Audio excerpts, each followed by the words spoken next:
It all started with a personal ad. An Australian businessman looking for love.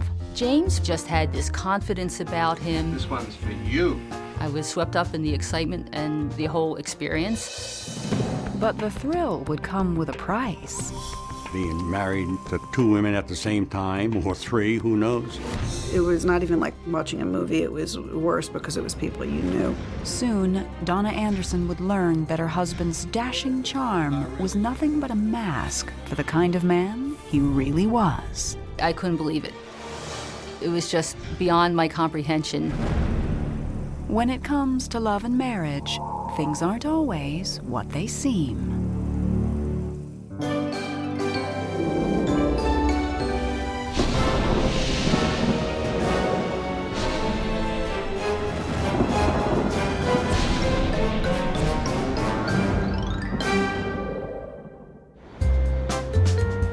When you're single and looking for love in Atlantic City, sometimes finding Mr. Right can seem nearly impossible. Donna Anderson knows this truth all too well. At the age of 26, I started my business, Donna Anderson Copywriting. So I was pretty much totally focused on making sure that my business was a success. So any social activity was definitely a lower priority. By the summer of 1996, Donna found herself still single. With her 40th birthday rapidly approaching, she tried her hand at internet dating. Before long, an intriguing ad caught her eye. Late 40s, Sean Connery lookalike.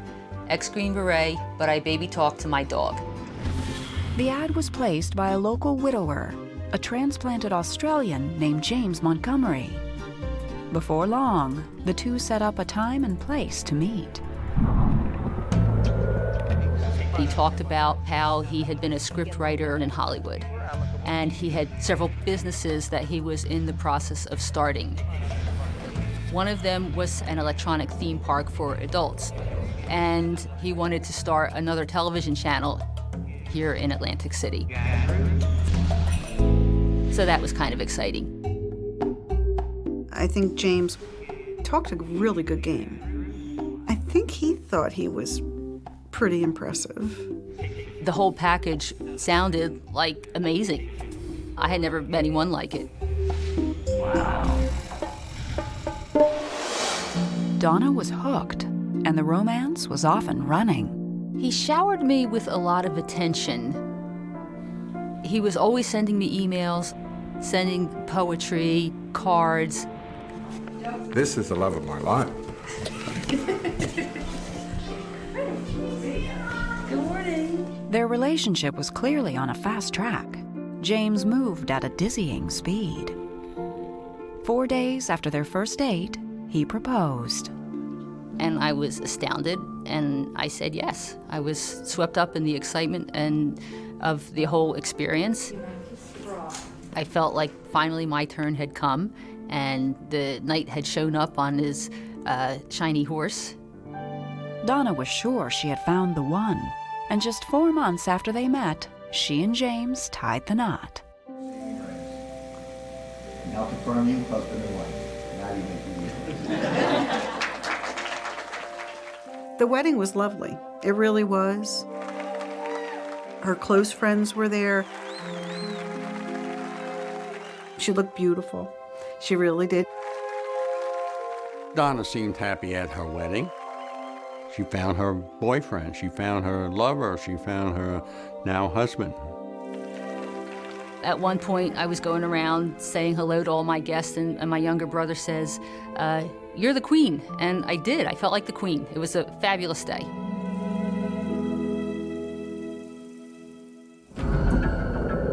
But Donna's happily ever after wouldn't last very long.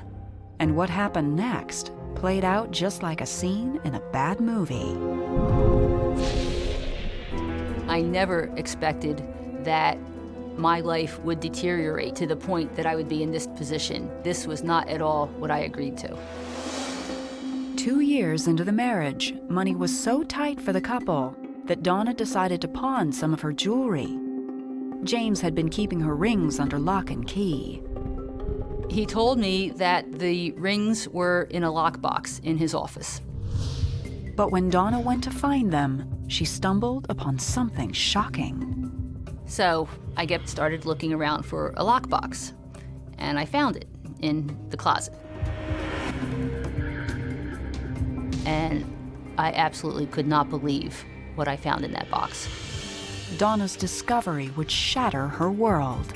The whole thing was almost surreal. It was almost like, huh? I was furious that I had been betrayed. But my immediate concern was trying to figure out a way for me to survive.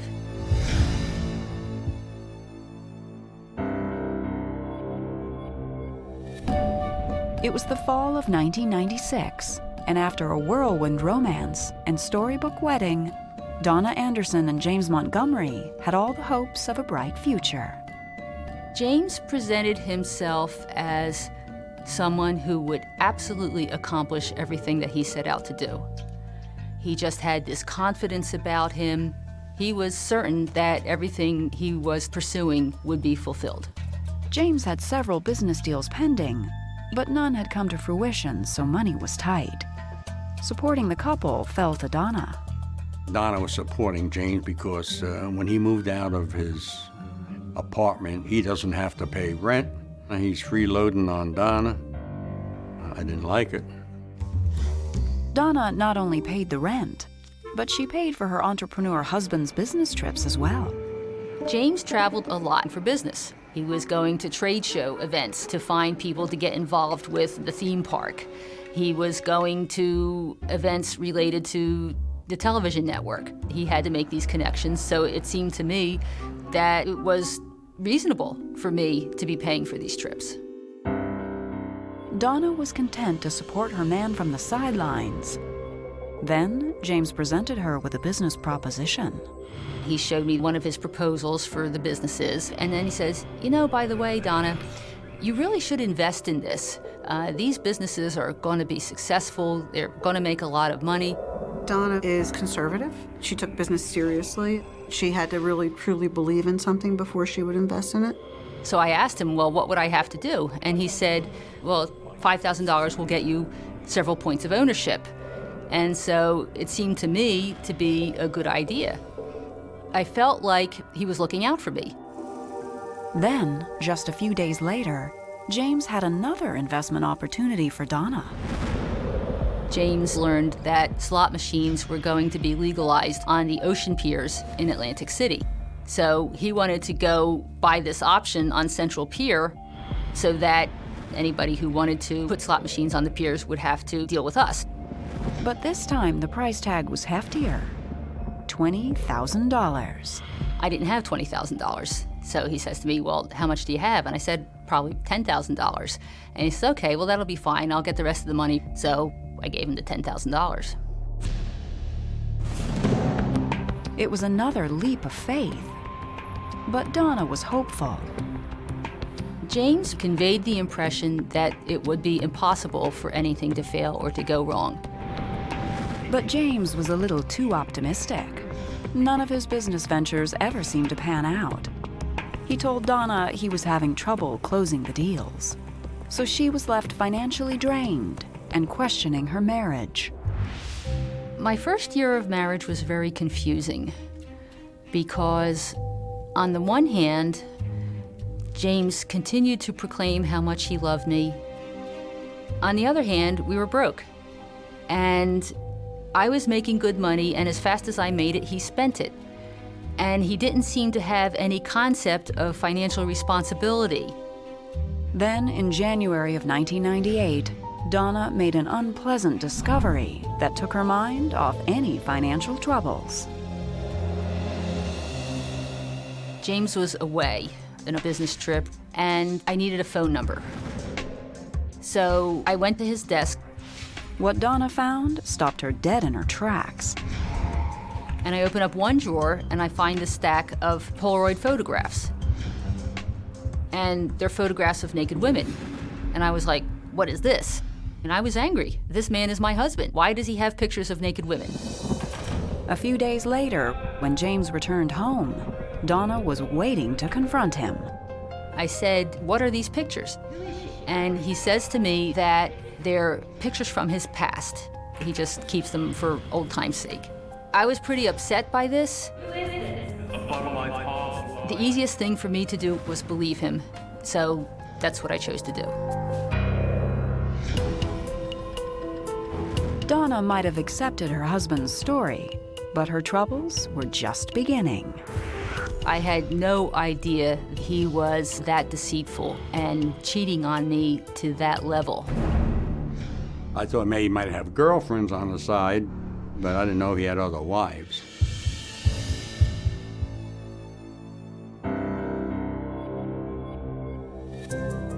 In January of 1999, just 2 years into her marriage, Donna Anderson was left wondering if any of her husband's business deals would ever come through. At this point, I had probably spent $150,000 on him or something like that. I was carrying maybe $30,000, $40,000, $50,000 in credit card debt. When I first found out that she was backing everything, I was like really shocked. I was traumatized, but I felt trapped. I felt like I had chosen this path and I had to see it through. I asked myself, what kind of wife leaves her husband because the business plans aren't working out? Donna was committed to seeing it through, but by February 9th, 1999, the couple's financial situation was so dire that Donna had a tough time making ends meet. Seemingly determined to persevere, James set off on yet another business trip, so Donna drove him to the airport that day. As we were driving, I asked him where were some of my rings, because I had some rings that were missing. I mean, I was actually considering taking them to a pawn shop to try and get some cash so I could buy groceries.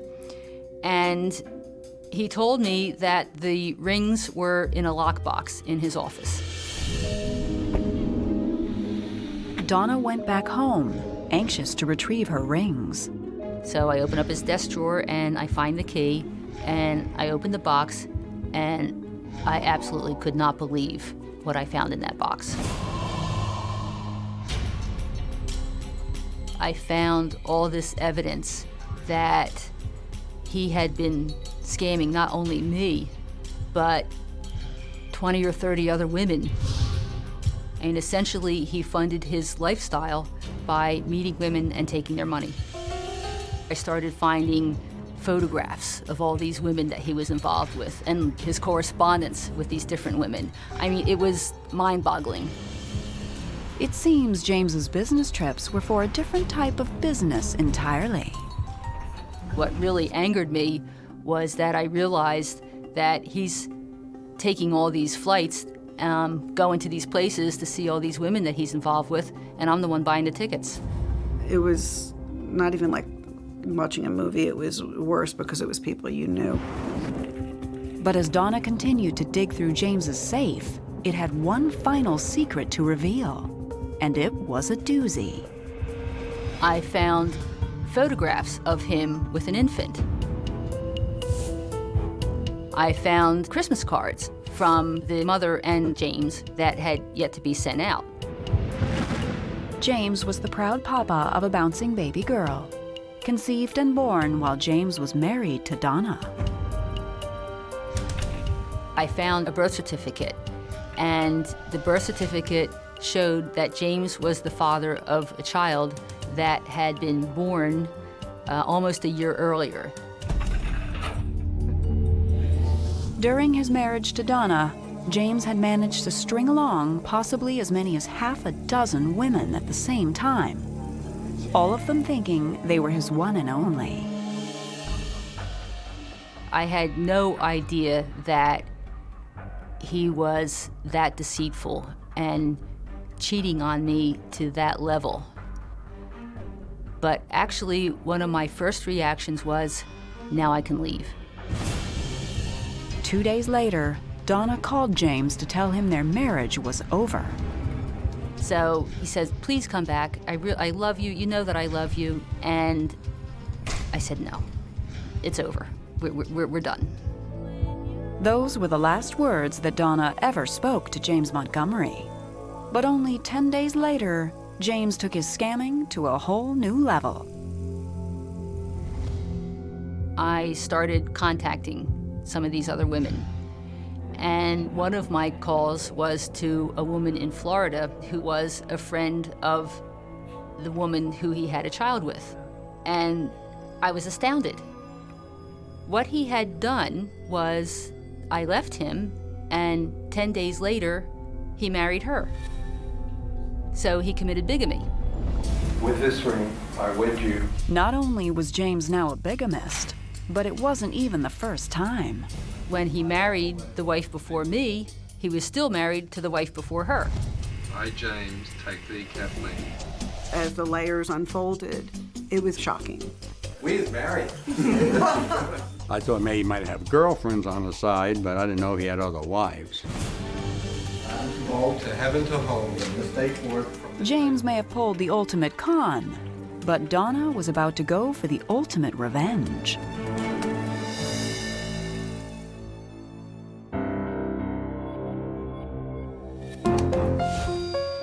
After 2.5 years of marriage to James Montgomery, Donna Anderson now had proof that James was a con man and a bigamist with possibly a half-dozen other women on the side.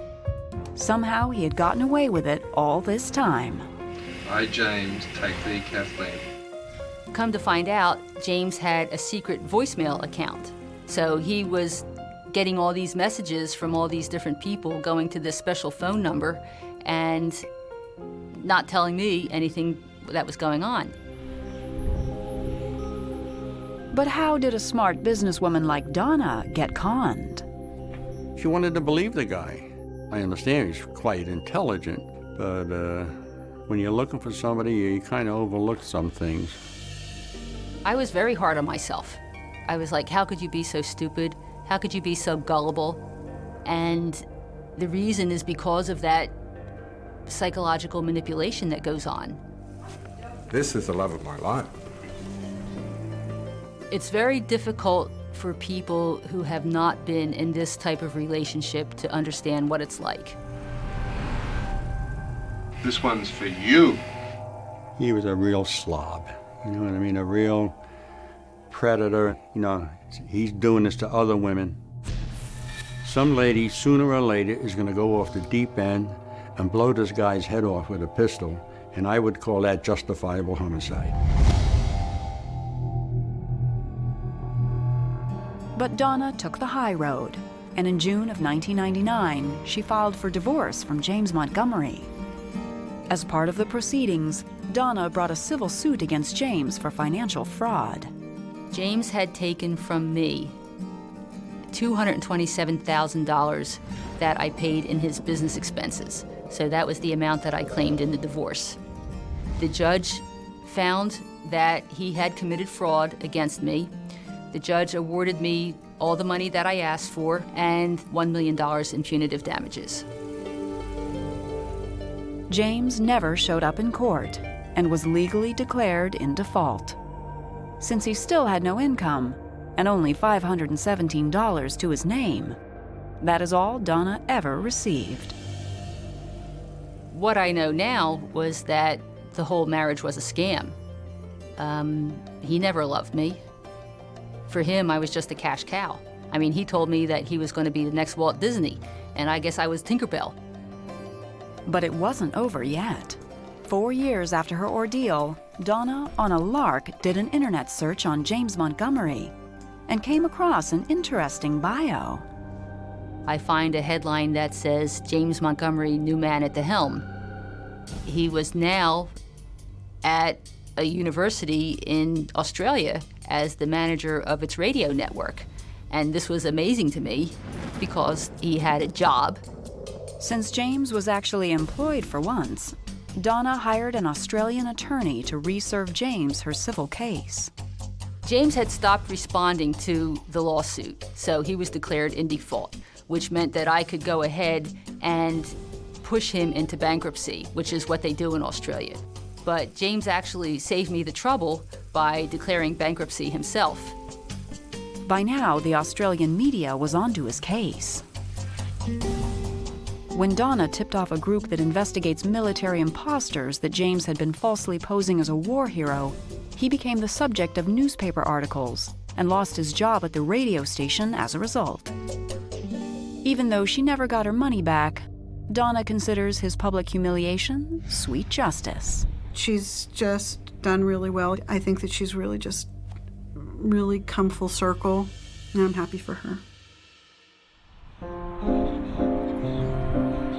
It took Donna several years to get over her ordeal. But today, Donna has accepted the past and moved on. 5 years after her divorce from James, Donna was ready to say yes to marriage once again. I can honestly say that I didn't know what love was until I became involved with Terry. I realize now that I was never really in love with James. I was in love with the idea of being married.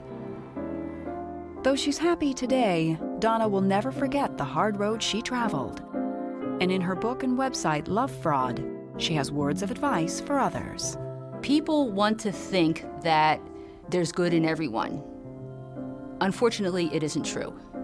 You know, there are people out there who are rotten to the core.